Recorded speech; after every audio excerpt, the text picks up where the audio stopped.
미국 대통령 선거 결과 때문에 온 세상이 놀라고 있습니다. 앞으로 무슨 일이 일어날지 몰라서 두려워하는 사람들도 많습니다. 모든 사람이 정말 사랑하고 존경하는 그런 사람이 지도자로 선출되고 또 모든 사람들이 함께 기뻐하고 축하하면 얼마나 좋겠습니까? 그런데 우리가 사는 세상에서 그런 일은 자주 일어나는 것 같지는 않습니다. 미국이라는 큰 나라에서도 대통령감이 아닌 사람이 대통령이 되어서 실망하는 사람이 많고 또 우리나라에서는 현직 대통령이 대통령답지 못한 모습을 보여주어서 또 온 국민이 실망하고 있습니다. 하나님께서 친히 다스려 주시지 않는 한 이렇게 거짓과 불의 속에서 살 수밖에 없는 것이 우리의 현실, 우리의 운명이 아닌지 모르겠습니다.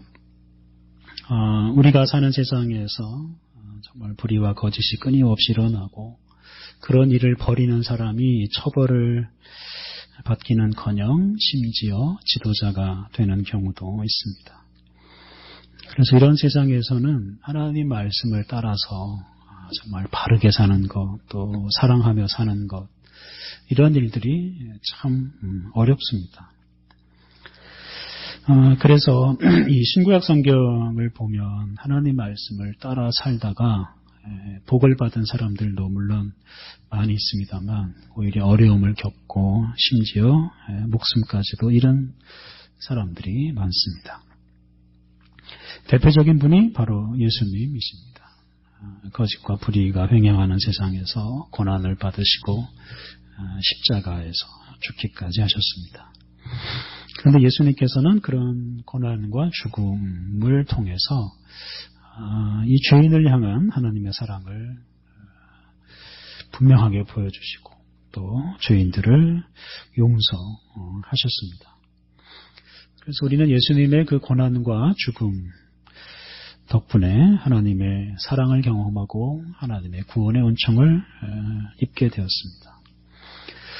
그러니까 이렇게 불의한 세상에서도 그 세상에서 바르게 살기 위해서 고난받고 죽음에 이르는 이런 삶이 우리에게는 구원의 은혜가 되었습니다.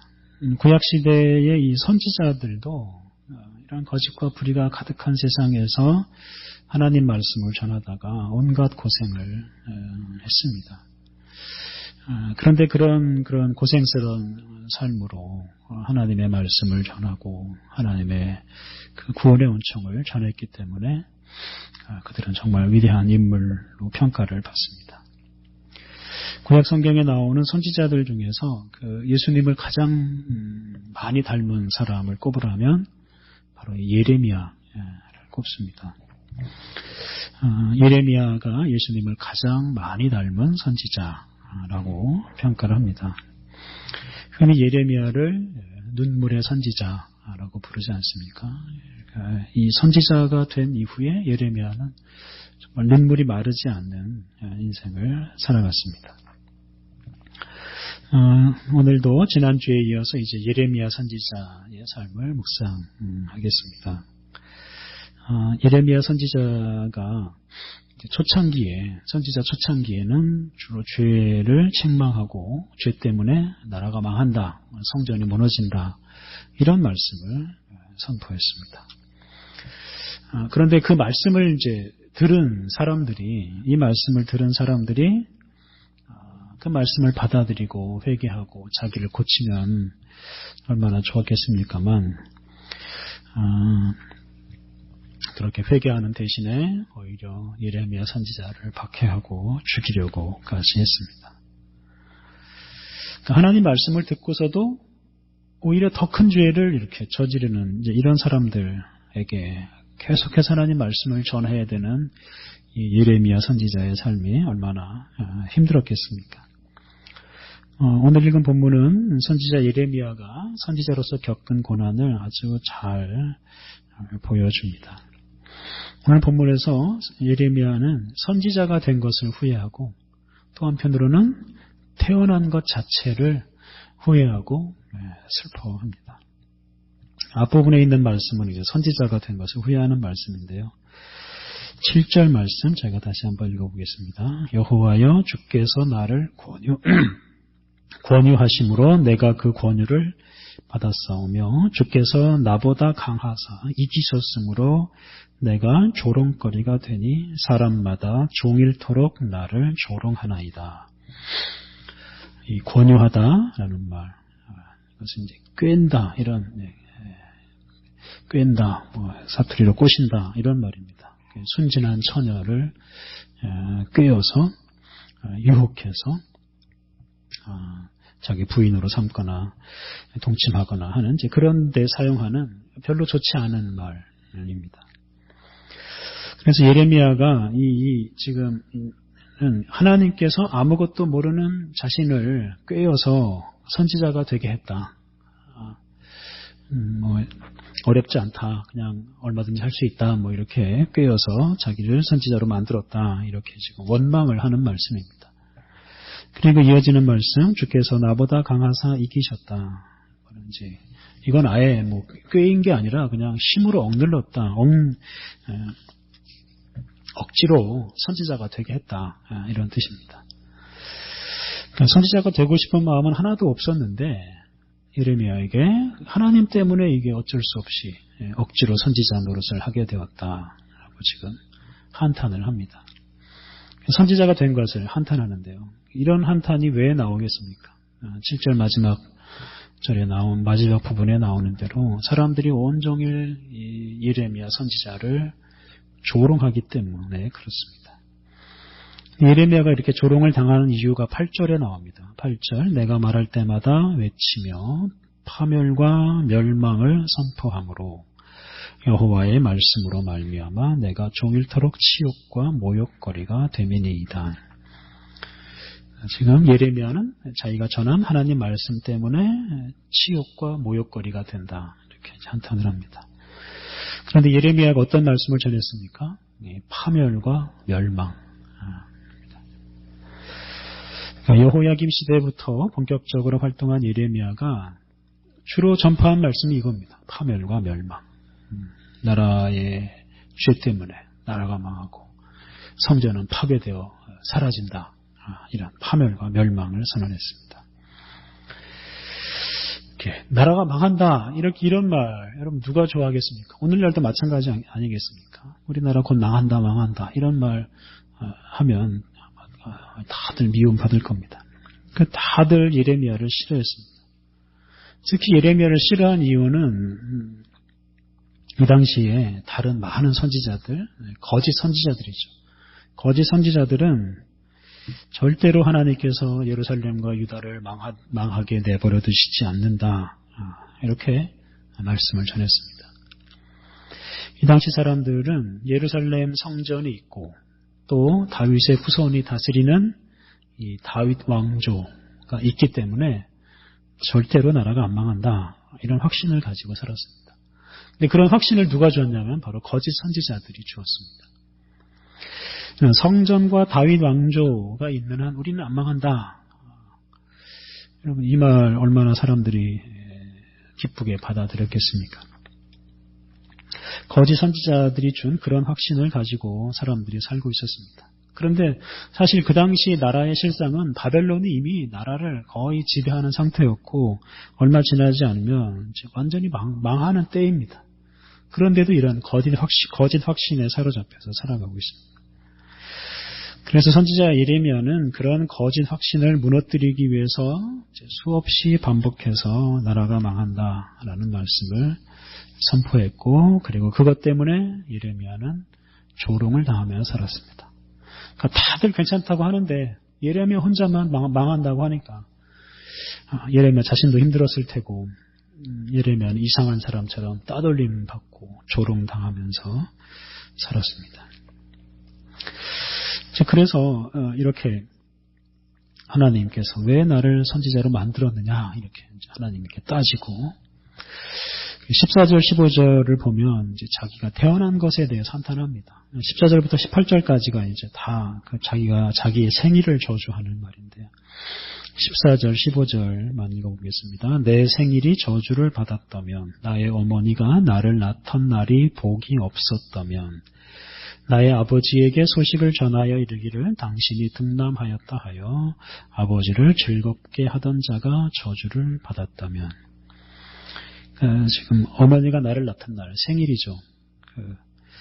생일이 저주를 받아서 그날 내가 그냥 죽어버렸더라면 뭐 이런 뜻입니다. 자기가 그렇게 죽어서 태어나지 않았으면 좋았을 것이다 라고 말합니다. 또 자기 아버지에게 아들 낳았다 이런 즐거운 소식을 전해준 그 사람을 또 저주합니다. 이어지는 말씀을 보면 자기가 이제 어머니 태 바깥으로 나왔기 때문에 자기가 이렇게 고생을 하고 있다. 그래서 자기가 그냥 어머니 뱃속에서 죽어서 나왔더라면, 그냥 영원히 그냥 어머니 뱃속에 있었더라면 이런 한탄을 쏟아냅니다. 지금 선지자가 된 이후에 이 예레미야의 인생이 이렇게 아주 그냥 날마다 이러한 슬픔, 고통 뿐이었고, 이것 때문에 지금 생일을 저주하고 자기가 태어난 것을 기뻐한 사람까지도 저주하고 있습니다. 구약 성경에 나오는 욥이라는 사람이 바로 이렇게 자기의 생일을 저주했는데요. 욥과 같은 이런 한탄을 하고 있습니다.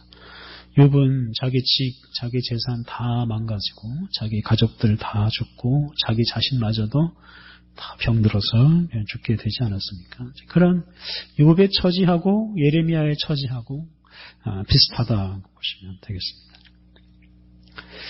그런데 이제 이쯤 되면 선지자 노릇을 이제 그만 두어야 하지 않겠습니까? 이렇게 힘들어서 어떻게 합니까? 그런데 선지자 노릇을 그만두지도 못합니다. 9절 말씀, 내가 다시는 여호와를 선포하지 아니하며 그의 이름을 말하지 아니하리라 하면 나의 마음이 불붙는 것 같아서 골수에 사무치니 답답하여 견딜 수 없나이다. 이제 정말 그만두자. 더 이상 하나님 말씀 전하지 말자. 이렇게 다짐을 해보지만 그때마다 그 마음 속에서 이게 불길 같은 것이 솟아올라서 견디지 못하게 만듭니다. 여기서 견딘다라는 말하고 7절에 나오는 이긴다라는 말하고 같은 말입니다. 선지자 예레미야가 이렇게 선지자 노릇을 그만두려고 할 때마다 하나님께서 이게 불 같은 것을 예레미야의 마음속에 집어넣으셔서 예레미야를 이기시는 겁니다. 포기하지 못하게 하시는 거죠. 포기하지 못하게 하시고 계속해서 하나님 말씀을 전하게 하십니다. 말씀을 전하지 않고는 견딜 수 없도록 하나님께서 만드시는 겁니다. 그러니까 이게 힘들어도 선지자 그만둘 수가 없습니다. 하나님께서 이렇게 예레미야로 하여금 선지자 노릇을 포기하지 못하게 하는 이유가 무엇이겠습니까? 그것은 당신의 백성들 때문에 그렇습니다. 비록 이 사람들이 하나님 말씀을 거부하고 거역하고 그래서 망해가고 있지만 그래도 이 사람들을 하나님께서 사랑하셔서 이 사람들에게 하나님 말씀을 전하기 위해서 하나님께서 예레미야로 하여금 포기하지 못하게 하시고 말씀을 전하게 하시고 하나님께서 예레미야를 이기셨다 이렇게 말할 수가 있겠습니다. 예수님께서 겟세마네 동산에서 하나님께 기도하실 때 이 잔을 내게서 옮기시옵소서 이렇게 기도하지 않습니까? 십자가를 지지 않게 해달라 이렇게 예수님께서 기도하셨습니다. 그러면서도 예수님은 자기 뜻이 아니라 하나님 뜻대로 이루어달라 이렇게 기도했습니다. 그래서 예수님의 뜻이 아니라 하나님의 뜻대로 예수님께서 십자가의 길, 고난의 길, 죽음의 길을 가시게 되었습니다. 그러니까 이건 역시 아버지 하나님께서 예수님을 이겼다 이렇게 표현할 수가 있겠습니다. 그러니까 아버지 하나님께서 당신이 사랑하는 그 세상과 그 세상의 사람들을 위해서 당신의 아들 예수 그리스도를 보내주시고 예수님을 하나님께서 이기시면서 십자가의 길을 끝까지 가도록 하셨습니다. 그와 마찬가지로 하나님께서 이 남왕국 유다 사람들, 남왕국 유다를 사랑하셔서 그들을 위해서 예레미야를 부르시고 온갖 조롱과 또 생명의 위협까지 받는 상황에서도 끊임없이 이 선지자로서 일을 하게 하시면서 당신의 말씀을 전하게 하셨습니다. 그런 의미에서 이 예레미야 선지자의 삶은 이 하나님의 백성을 하나님께서 얼마나 사랑하시는지를 잘 보여주는 삶이었습니다. 그러니까 예레미야는 정말 아주 고통스럽게 살았지만 그런 삶으로 하나님의 말씀을 전했고 그 말씀을 통해서 유다 사람들은 하나님의 뜻을 깨달아 알 수 있게 되었습니다. 물론 이제 이 당시에는 깨닫지 못했습니다. 이 당시에는 깨닫지 못했지만 나라가 망한 뒤에 선지자 예레미야가 전한 그 하나님 말씀이 옳다 하는 것을 깨달았습니다. 그리고 그 말씀 덕분에 나라가 왜 망했는지를 알게 되었습니다. 그리고 회개하고 자신들을 새롭게 했습니다. 또 하나님께서 우리가 다음에 살펴보겠습니다만 예레미야를 통해서 희망의 말씀을 전해주셨습니다. 나라가 망하고 70년 동안 포로 생활을 하고 나면 해방될 날이 온다라는 이제 그런 말씀을 전해주었는데요. 그래서 바벨론에서 포로 생활하는 사람들이 그 예레미야가 전해준 그 희망의 말씀을 간직하고 그 어려움을 이겨낼 수가 있었습니다. 이 예레미야가 그 선지자 노릇하면서 겪은 그 고난, 조롱, 모욕 이걸 견디지 못하고 그냥 그만두자. 실제로 그만두었더라면 이 유다 사람들은 정말 그야말로 절망이고 그야말로 재앙을 당하게 되었을 것입니다. 이렇게 선지자 예레미야로 하여금 포기하지 않고 당신의 말씀을 전하게 하신 그 하나님의 은혜로 나라는 비록 망하지만 유다 사람들은 죄를 깨닫고 자기를 고칠 기회를 얻고 또 희망을 품고 살아갈 수가 있었습니다. 이 예레미야서에는 그 예레미야의 고백이라고 부르는 구절들이 5군데 나옵니다. 그래서 예레미야 11장에서 12장에 걸쳐서 하나가 나오고요. 그리고 15장, 17장, 18장, 20장 이렇게 이제 5군데에 그 예레미야의 고백이 나오는데 이 다 자기 자신에 대해서 한탄하는 말입니다. 자기 자신이 너무 힘들다, 괴롭다 뭐 이런 말씀을 많이 이제 선포했는데요. 그 중에서 이제 11장 18절부터 12장 6절에 걸쳐 나오는 말씀을 보면 이때는 이제 예레미야의 고향 아나돗 사람들이 예레미야를 죽이려고 하는 일이 있습니다. 다른 사람도 아니고 고향 사람들에게 목숨을 잃을 뻔한 이런 일을 두고 하나님께 하소연을 하는 그런 말씀입니다. 네, 이렇게 예레미야가 하나님 어떻게 고향 사람들이 나를 죽이려고 합니까? 이럴 수가 있습니까? 이렇게 이제 한탄할 때 하나님께서 뭐 이렇게 위로해 주시기는커녕 어떤 말씀하냐면 예레미야 12장 5절에 만일 네가 보행자와 함께 달려도 피곤하면 어찌 능히 말과 경주하겠느냐. 네가 평안한 땅에서는 무사하려니와 요단 강물이 넘칠 때에는 어찌하겠느냐. 보행자와 함께 달려도 피곤하면 걸어가는 사람하고 이렇게 시합을 한다. 걸어가는 사람하고 달리기 시합하면 얼마나 쉽게 이길 수가 있겠습니까? 그마저 피곤하게 여기면 어떻게 능히 말과 경주하겠느냐. 말하고는 아예 경주할 생각도 못하지 않겠습니까? 이어지는 말씀, 평안한 땅에서는 무사하려니와 이 말씀을 다른 성경에서는 평안한 땅에서도 비틀거리면 이렇게 번역을 했습니다. 평안한 땅에서도 비틀거리면 유단 강물이 넘칠 때와 같이 이렇게 험하고 힘든 때는 어떻게 살려고 이러느냐. 그러니까 예레미야가 하나님 저 너무 힘듭니다. 이 고향 사람들에게 배신당하고 있는데 너무 힘듭니다. 이라고 말하니까 하나님께서는 그 정도는 쉬운 일이다. 그 정도는 쉬운 일이다. 앞으로 다가올 어려움 생각해서 잘 참아라. 이렇게 말씀하신 겁니다. 그러니까 이보다 더 힘든 일도 앞으로 너에게 다가올 테니까 이 정도 가지고 나한테 따지거나 원망하지 말아라. 그냥 참아라. 라고 말씀하신 겁니다.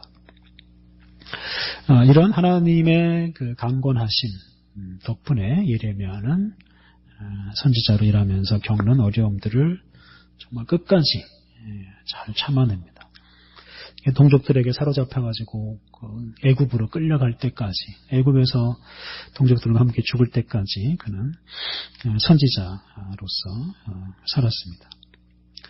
그리고 이런 예레미야가 전해준 하나님 말씀 덕분에 이 유다 사람들은 나라가 망하는 가운데서도 길을 잃지 않고 하나님 말씀을 붙들고 희망을 가지고 살았고, 결국 나라가 망했지만 나라를 다시 재건하는 그런 힘을 발휘하게 됩니다. 거짓과 불의가 횡행하는 세상에서 하나님 말씀 따라서 사는 것 참 아주 힘든 일입니다. 쉽게 말하면 이런 세상에서 우리가 그리스도인으로 산다는 건 아주 어려운 일입니다. 그런데 하나님께서 우리를 예수 그리스도 안에서 의롭다라고 말씀하지 않았습니까? 우리를 의롭다 칭하시고 또 성령 하나님의 은총을 우리에게 주셔서 우리로 하여금 거룩한 길, 성화의 길을 걸어가게 하셨습니다. 그러니까 우리는 이렇게 거짓과 불의가 있는 세상에서 의인으로 부름을 받았고 또 거룩하게 살아가도록 하나님의 은혜를 받고 있는 사람들입니다. 그런데 이것은 그냥 단지 은혜가 아니라 우리의 사명이라고 생각해야 됩니다. 왜냐하면 우리가 그렇게 살아가야, 우리가 그렇게 살아갈 때 이런 어두운 세상에 희망의 빛이 비치기 때문입니다. 그냥 다들 불의와 거짓에 빠져 살면 그냥 다 함께 망하는 겁니다. 망할 때도 왜 망하는지도 모르고 그냥 망하고, 그건 곧 절망입니다. 왜 망하는지를 알면 다시 일어설 수가 있지만 망하는지 모르고, 왜 망하는지를 모르고 망하면 그냥 그것으로 끝나는 겁니다.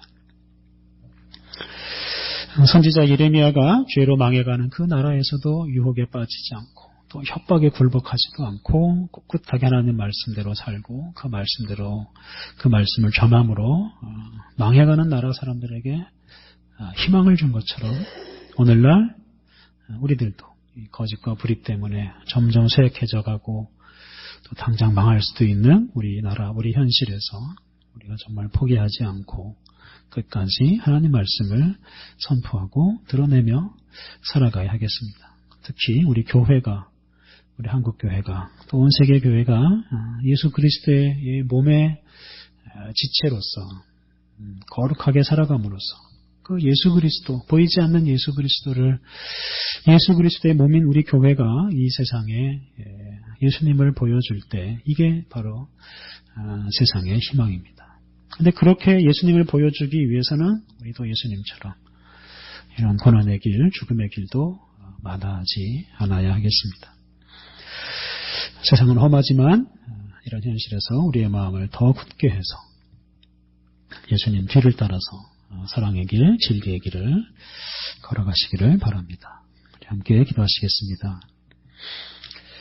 하나님, 어두운 세상에서도 우리들이 빛나는 인생을 살게 하옵소서. 어둠에 사로잡혀 살지 않고 빛이신 예수 그리스도를 비추는 인생을 살게 하옵소서. 그를 위해 우리에게 주어지는 고난과 죽음을 잘 받아들이고 이겨내게 하옵소서. 아버지 하나님, 주님의 말씀에서 벗어나서 멸망의 길로 치닫는 이 세상에서 길이요 진리요 생명이신 예수님을 드러내는 우리들이 되게 하여 주옵소서. 하나님, 그 사명을 우리들이 결코 포기하지 않고 사나 죽으나 오직 예수님을 따라 살게 하여 주옵소서. 예수님의 이름으로 기도드립니다. 아멘.